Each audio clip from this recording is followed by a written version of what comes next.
Kamusta? Balita ko, gusto mo na daw umuwi ah. Hindi na ba kaya? Sobrang hirap na ba talaga? Daming nangangarap ng mga ibang bansa. Tapos uuwi ka lang. Isipin mo yung kinabukasan mo dito sa Pilipinas. Pagdating mo dito, naman agad-agad may trabaho ka eh. Tiisin mo muna dyan kahit konti.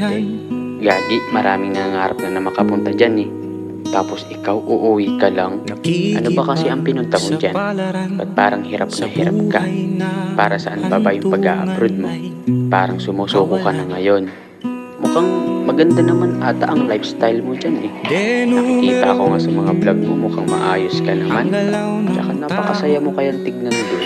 Para kanino nga ba talaga yung mga pinunta mo dyan?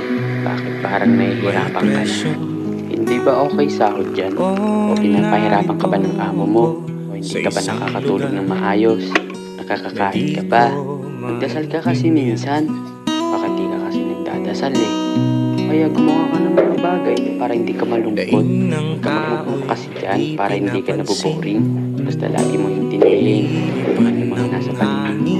Huwag mo na lang silang pansinin. Laban na lang lagi. Isipin mo yung dahilan. Bakit ka dyan?